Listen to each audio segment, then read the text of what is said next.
Did y'all know that? Yes. Many of you did, some of you didn't. 40 years ago. 40 years. Now we're saying that this is the 40th year that they had the first case. Now, that's 1981, 82, 83. However, some may think that they may have acquired HIV in the 70s as well, right? Yeah. So many people are living, many people are thriving, many people are celebrating the success of just being free and being authentic. But then there are also some folks in our community who are not thriving, who are transitioning because no access to resources, or not being on medication, or not having family support. And especially in the communities that we are a part of, LGBTQ, Black folks, the South, we really have to come together more than ever now. And so, as I said, I'm not going to do a lecture, but what we know is that we can all help stop this virus. And I really want you all to leave here with the commitment on how you can help stop this virus in our community. And when I say stop the virus, it can come in many different forms, in many different terms, many different movements and acknowledgments. So I think one is always the conversation around HIV and AIDS. And before we can even talk about HIV and AIDS, we have to talk about sex. When the last time you had a conversation about sex? Y'all thought I was going to I'm not going. Aunties and uncle at the table. Pardon my, yeah, okay. But when was the last time you had a conversation with someone around HIV and AIDS that's not in your field or not because of your job? You said today. I'm not saying it was a part of your job now. It wasn't. What was that conversation like? You prayed for it. Straightforward. I thought you said straightforward. Okay, straightforward. What does that mean though? Let you choose. So, I guess, mine's more like a question. So, how do you have the conversation with HIV when, you know, in today's generation, they scared of it? It's like, so that's, how do you have that conversation? To me, it's like, nobody feels. So, I'm gonna flip it back on you. When you were in your teens and 20s, did you feel invincible? Absolutely. I know I did. Could anybody talk to you about your sex life? And you listened? Well, I did listen, but you couldn't talk about my sex life. Did anybody talk to you, or did you listen and acknowledge any of the prevention measures that they were having conversations about? What about access to your provider, a healthcare provider, or screenings and testing? All right. So what I think sometimes we forget is that we were young people. We didn't fuck any different than what young people are fucking now. Excuse my language. Is that too brass? No, it's not. Okay. We had access to resources. We still didn't use them. We had friends and family members, biological or chosen, that we could have conversations with things you all have not changed, but access has changed. Yes. Medications have changed. The epidemic has not changed. It is the same virus that it was in the 70s that it is now. We can just control it just like we control everything else in our lives, for good or for bad. Ooh, I got hands popping up. Okay, bam, bam, bam. Antonio, you want to say something? You got your thought back? Okay. The other day, I did have a conversation. It wasn't about HIV, but it was about ulcerative colitis. How we supposed to do this with you see? Yeah. And how did that go? Because I don't know how you had that conversation. Who was that conversation? Y'all know what ulcerative colitis? Yes. We tell them you don't. It's ulcers of the colon, you know, in the rectum and all that. Okay, all right, so we have ulcers, all right? So Inflammation. we had the conversation. So bravo on that, right? Because a lot of times before we even engage in levels of intimacy, we don't have conversations with one another. I remember growing up, we used to play doctor. Y'all remember playing doctor? Yes. We don't play doctor no more. Now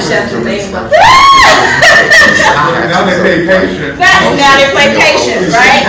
But in playing doctor, the whole thing about playing doctor was asking questions, building relationships, and building rapport with your partner.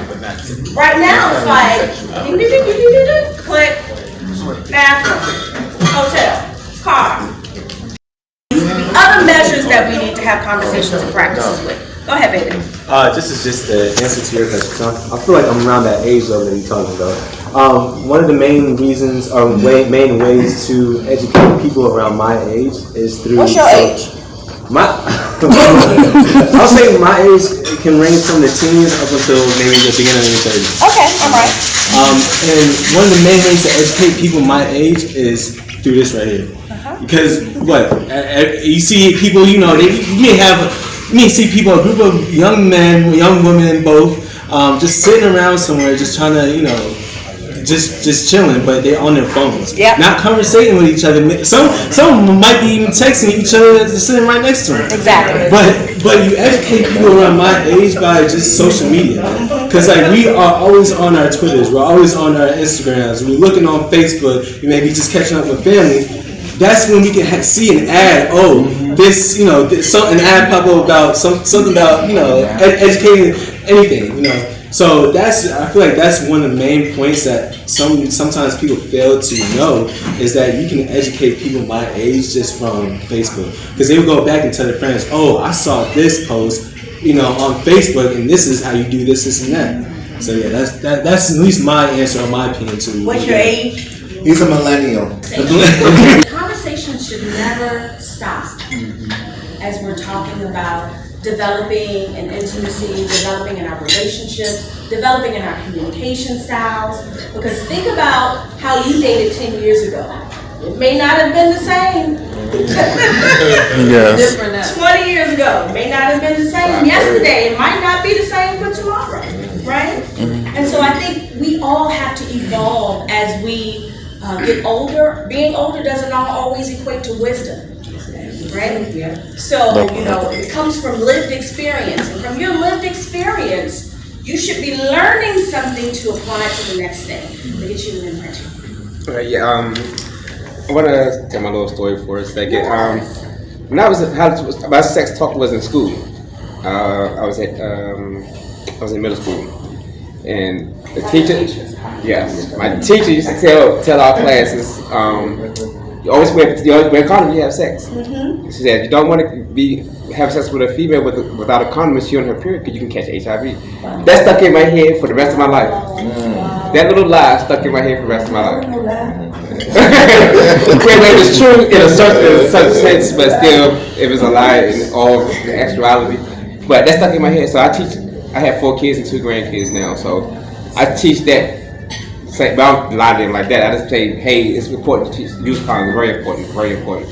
But the teenagers these days and the millennials, they, like I say, social media is a good thing, but it's just basically being in the community, because you can talk about it, you can see things on social media all day long, it's about actually having them being a part of the event. If they're not part of it, then they're not gonna pay no attention. Thank you, Sean. Thank you for sharing.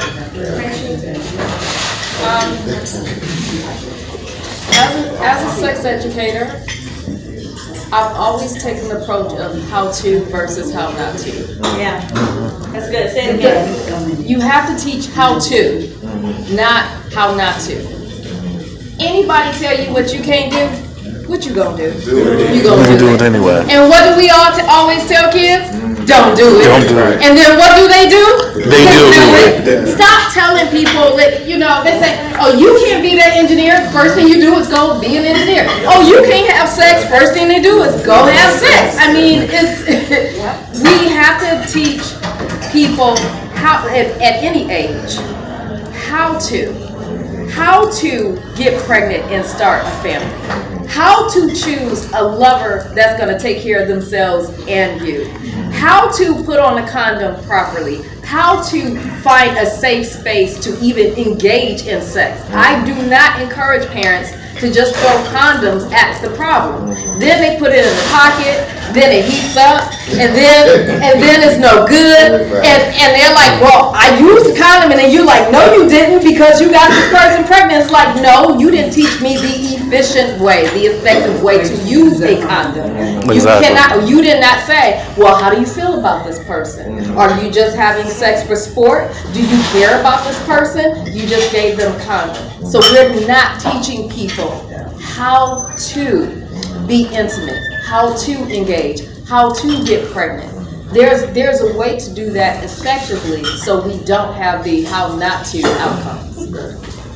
One thing I'm back over. It's hard. That's a good method, but it's kind of hard when the world advertises sex for everything. When the world advertises sex for every single thing that's out here, it's hard to actually always have that conversation. Always have that. But by not doing it, we come off as a hypocrite, right? Because it is out there. Because again, we cannot stop puberty.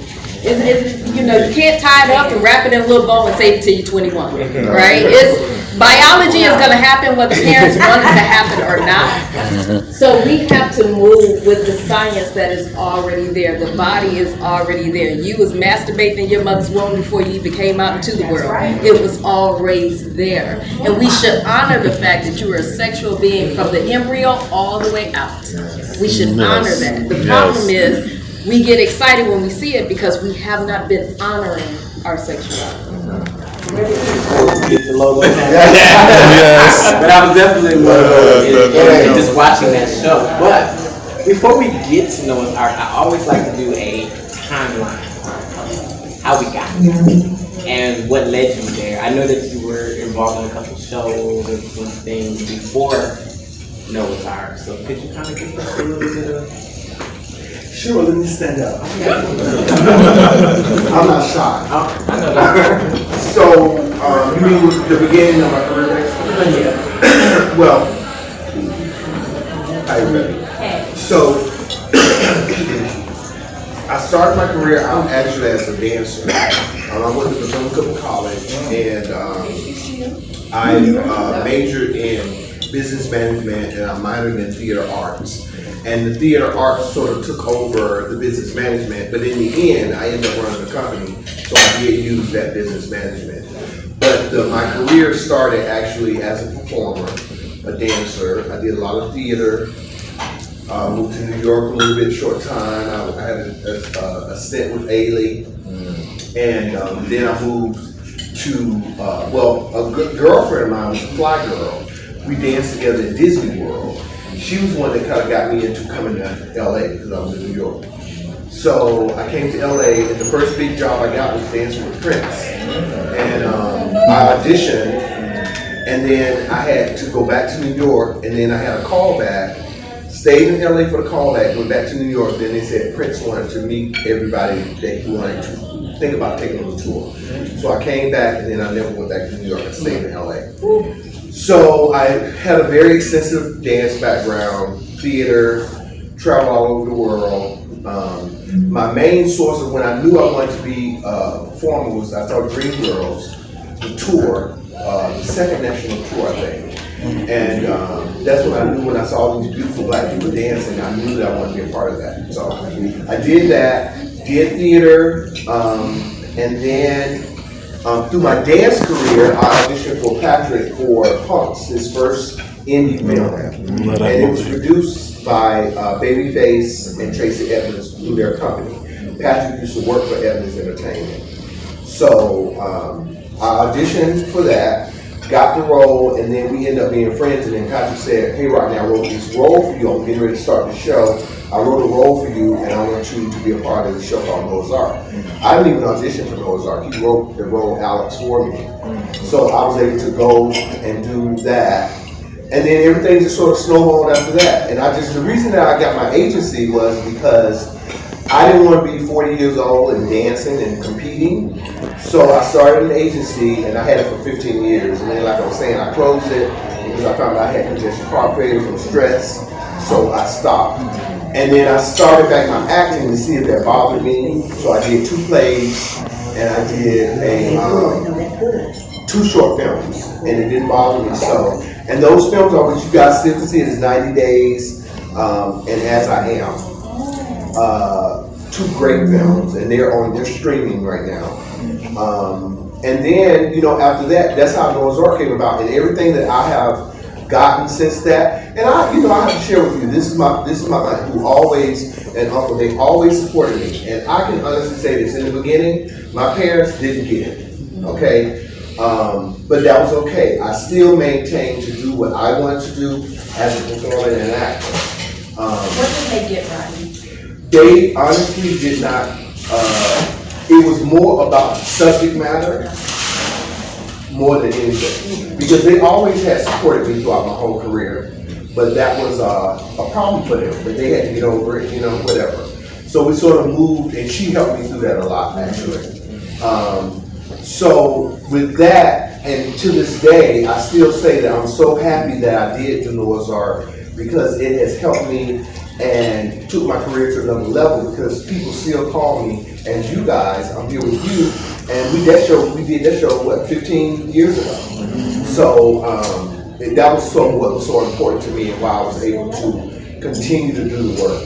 So being here with you guys and being a part of these organizations, I have always been a true supporter and someone that really loved what you guys do, and I was so happy to be the ambassador, because throughout my career since Noah's Ark, I have always done stuff, outreach and different things regarding HIV. Shirley Ralph is a really good friend of mine, and she told me, she shared with me, she said, "Rodney, when we did Dreamgirls, she was the original Nina." Yes, she was. Yes, she was. Says it was so horrible when they did it that they would dance with people and sing one day, the next day the people was dead. And that's when she knew that she wanted to start Diva Simply Singing, which is for HIV and AIDS research. And I worked with her on that a lot. So all those things are important to me. So throughout my career, I've always been the type of person that's not scared to talk and get up and be an advocate. Like I was just telling Mr. DJ here, which I'm going to tell him, that these millennials. I told him, these candles are amazing, guys, seriously. I told him, I said, now we're at this event, you should have had that whole table full of candles, okay? And if not sell them, at least get people interested. So these type of things are the things what I do, and I try to help. And like, we're going to really work together with this, with social media, with Metro Health and all that, to take it to another level. Not that you guys weren't, but you guys cannot miss out on opportunities. French, thank you for being a part of this and helping facilitate a lot of things, because it's so important. Metro Health is an amazing organization, guys. You guys, since I've been an ambassador, I'm going to read y'all. Y'all missed out on like at least 5 opportunities. We can't afford to do that. We really have to be active and really try to be a part of things like, if it was possible, some outreach people should have been at Pride in New York, so that people can know about Metro Health in New York. I've been talking about Metro Health all week. I was even talking about you guys at Jesse Smollett's birthday party. Jesse is a good friend of mine. and we talk about you guys. So I'm trying to get him to come maybe and either speak or talk or do something with mental health. We're talking about it. So, and he wants to be a part of it since I told him I was an ambassador. So anyway, but my career, you know, not to bore or whatever, but I'm working on a lot of things. I'm getting ready to work on a tour called Sweet Tea Sundays, which was a variety show that I did in Los Angeles. We're gonna take it on the road, and I had comedians, singers, spoken word artists. I found my new spoken word girl, Frenchie. Spoken word artist, and I do a drag performer. So it's a full variety show. We're gonna take that on the road. So we are looking for sponsors. Take my camera. We are looking for sponsors. So we're gonna be doing that in September and October, and then we're gonna end in Vegas and have one big show in Vegas. So, but I thank you guys so much for giving me this opportunity to be here with you guys. I have been telling the guys at Mental Health I really want to come to DC. I'm glad we worked it out. You helped with that. So, and it also was waiting for me to see my favorite aunt and uncle again. I hadn't seen them in about 2 years. Don't make me cry too. I really love her. Yes. So. It means a lot. Okay, so thank you guys. You might finish it. Yes. No,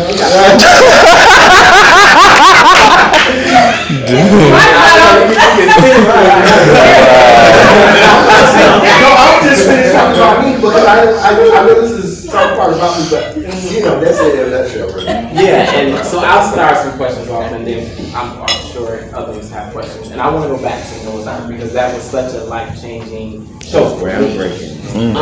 When you guys were creating the show, the first season, did you all know what the impact that it would have, or did you understand? Not at all, because it started out as a show for the internet. And we went on tour. HRC and the Black AIDS Institute supported the tour. We went on the road, and we did get people to see the pilot, to get people to purchase, get excited about the DVD thing. And Lolo was in New York, our last city, and they decided they wanted us to be a first flagship. They wanted our show to be the flagship show for the network. So we didn't know.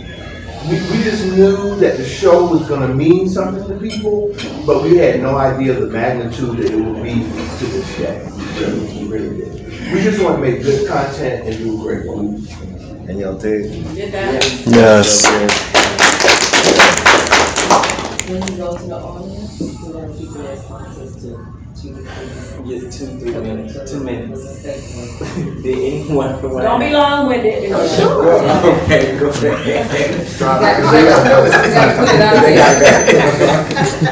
You gotta keep it real, I know, sir. So, did you create the role of Alex, or did they let you create Alex yourself? Well, Patrick wrote the role for me. And Patrick was a stickler with the script, but what I think he did was mean. He let me ad-lib a lot, but I had to keep the character in the realm of what the story was, and he just allowed me to embellish on a lot of Alex, the character was written, but he just let me do a lot of ad-libbing. And actually, I was the only one. Like the guys used to get mad in the beginning because Patrick was like, "That's not the line, guys. That's not it." And then he would let me do whatever. So, but then I think as we went on, they got it. They understood that my character would be able to go off book a lot. To a funny quick story, they have the script writer, which is the person that will feed you your lines. If you forget something, she'll say, "Oh, Rodney, the line was da da da," and so she would stop me all the time a lot and say, "Rodney, your line was this and da da da." I said, "Okay," and I would do it, whatever. And she would come back to me again. And I don't know if Patrick said something to her, but after that 4th time, she came to me and she said, "What did you just say in that last bit?" So she started writing what I was saying as a script supervisor. Since we're talking about Alex and the character, I want to know how much of the character represents who you are as a person today. I think that, I get that question all the time, and this is the truth. I think that when you're an actor and you're doing roles, it doesn't matter what it is. I think all the roles are a part of that person because you have to portray that actor, right? I think that Alex, because Patrick said to me, Rodney, people need to see your personality on screen, right? So he took that, created the character, and then he let me sort of put some of myself into the character.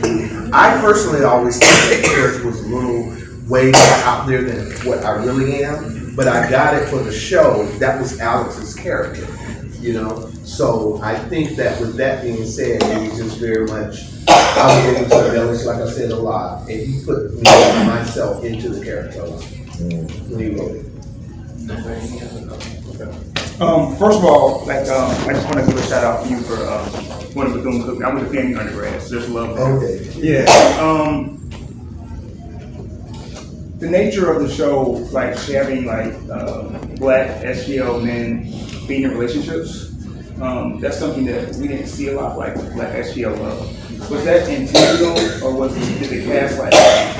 did the cast influence that, or was that all cast wanted to show that representation? So there's a dearth of black same-gender loving men in relationships together, yes. And so the show showed that. It showed black love, yes. Like before black love was even a common term.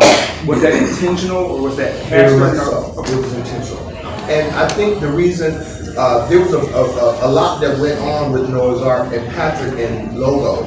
They always wanted to integrate the show, and he never wanted to do that. That he bumped heads with them all the time with that, because he had his own idea of what the show should be, and they wanted to change that. So it was all Patrick. That's right.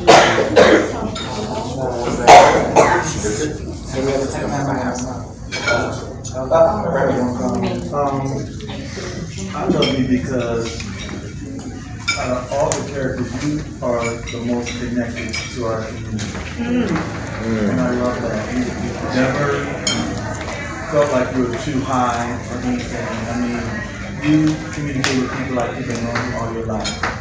And that's very rare. And you've always been my favorite character. But you know what? As far as that, I have to say, my mom and my aunt was telling me the same thing.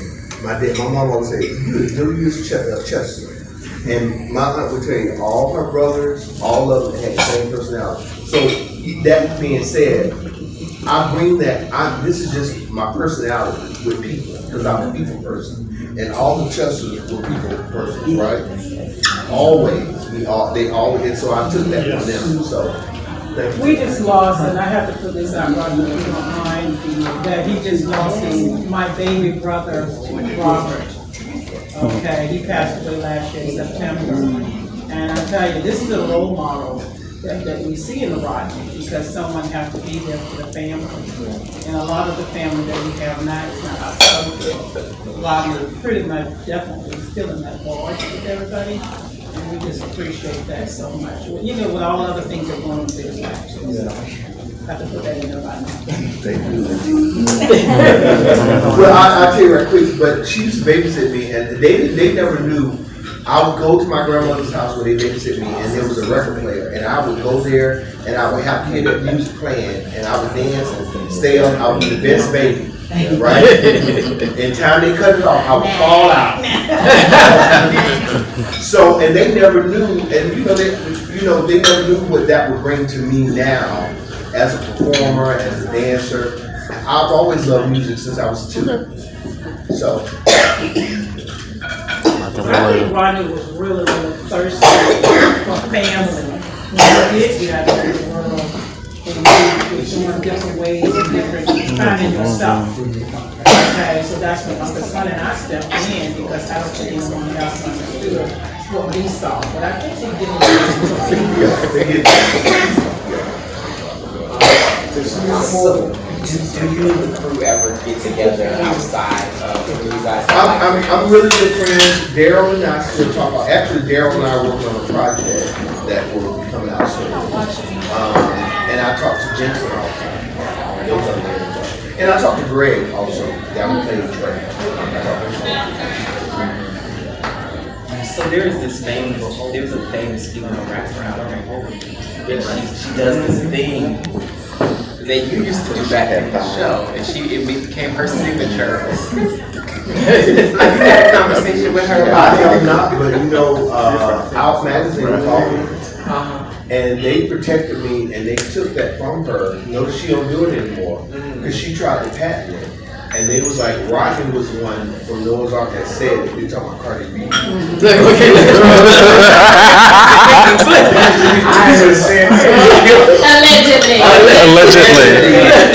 Let me tell my cousin, allegedly, you know Cardi B? Oh? Yes. Oh, okay. Anyway, so a lot of the fans got together, and on my social media, they blew it up, and they said, hey, we're going to support you in this. And Out Magazine called me for an interview. Wow. And they, I think with them, they had it was big. I said, well, listen, y'all leave it alone. Just give me some money. You know what I'm saying? Yeah, there's a huge conversation on Twitter about it. It's more commercials and everything. So,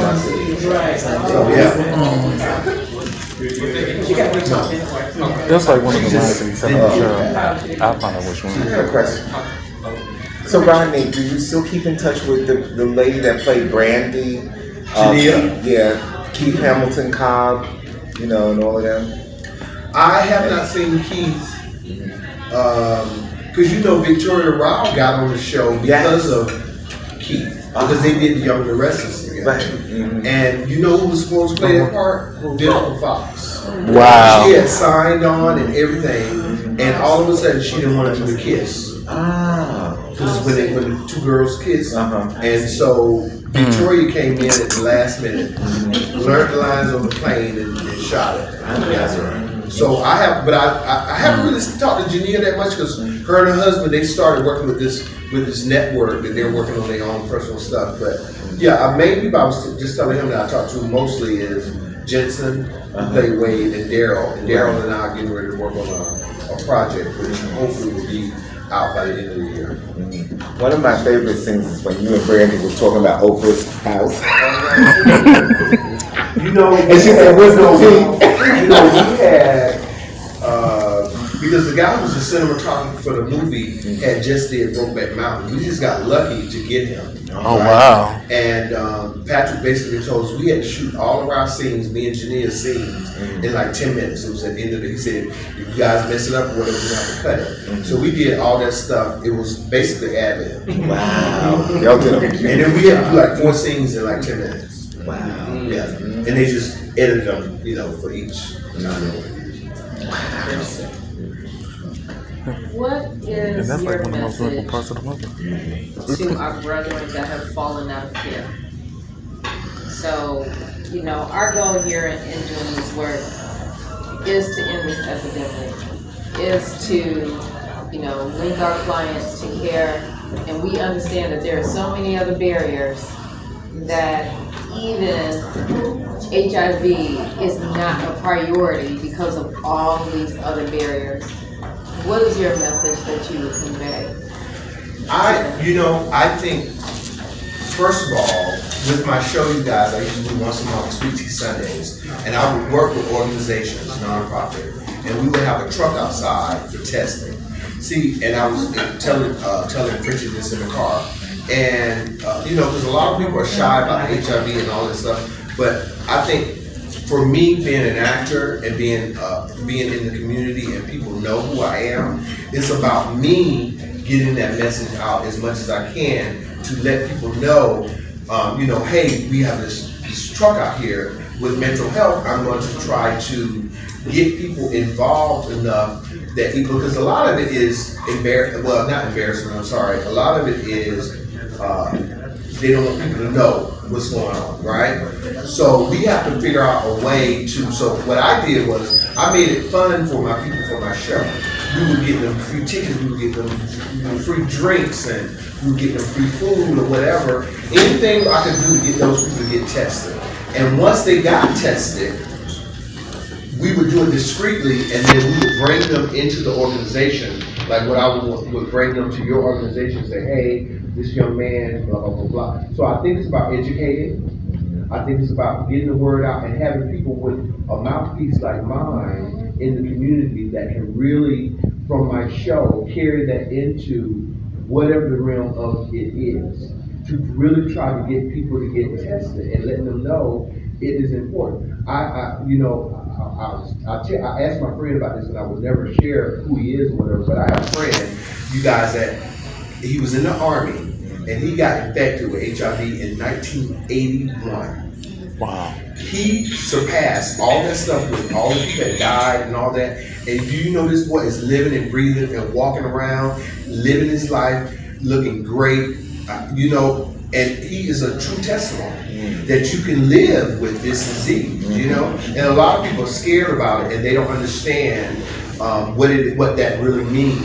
And I said to him, if he was really not a guy that's, you know, really, you know, he don't want people in his business, he really has amazing testimony.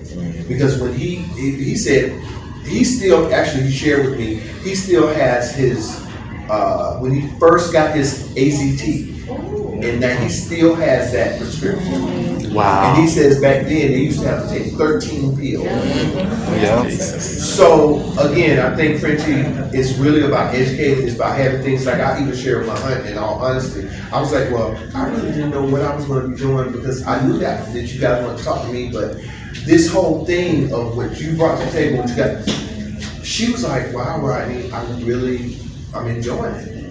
You know, so that means to me that it really is a part about educating and really, that's why I want to show my platform to do that as a celebrity person for the LGBT community. So, Noah's Ark, you broke so many of my hearts. We'll leave it there. What was your thoughts on, and we didn't really get a show until Pose came along, like that was impactful, like Noah's Ark. I mean, Moonlight came, so, but the impact that Noah's Ark had on our, like a generation, until Pose came. What were your thoughts when Pose came out? You know, Billy Porter is a good friend of mine. We did Dreamgirls, it was a tour, and he played James Early, one of the characters, and we did shows. So I've known Billy for a long time. But Billy, really, he was on Good Morning America, and they asked him, so what was it like being the first male couple having a sex scene on national TV? And he said, let me correct you, Noah's Ark was the first show to ever do that. And I'm telling you, my Instagram blew up after he did that. You know, and I think Daryl's, everybody's, you know, people was just like, what? You know? And that even educated people more into Noah's Ark. Just like we did the reunion, a lot of people hadn't seen Noah's Ark. So the millennials, they found out about Noah's Ark, and so then that turned it into another whole thing. When we did the reunion, we had 5 million views, you guys, in a day and a half. And they kept it online for like a week and a half. I don't know what the final number was, but that's what they went to. We shut down the internet, actually. So I would rush on every Wednesday to catch Noah's Ark. Yeah. I think it was the next episode. I was like a kid in a candy store. But that was the impact of that. It really was, you know, and people don't understand that when we first did Noah's Ark, Patrick shot that everywhere when we did the pilot. Nobody wanted it. Nobody. Stars, HBO, nobody. And Logo was the one that came to us, even though they ended up being horrible for us, really. But they were the ones that took a chance. And we basically helped them start that network. Nobody wanted it. Agreed. Logo wanted that. Was true. I didn't even have Logo. I had to go to my Comcast and say, nobody did. Maybe Netflix will pick it up later now too. We were on Netflix. Okay. We were on Netflix at some point. So that kind of goes. But then after RuPaul Drag Race, like, it really went down. Oh, the first one. When the movie came out, first one. Where can you now find this series? Not on Netflix? It's on Amazon. It's on Amazon. You can buy them on Amazon and somebody knows Apple. Yeah. See that on Apple? Yeah. Google it to find a way. And you see them, you gonna be like,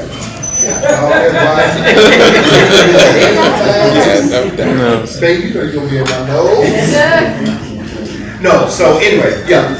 Patrick, Rodney, is Patrick planning on anything?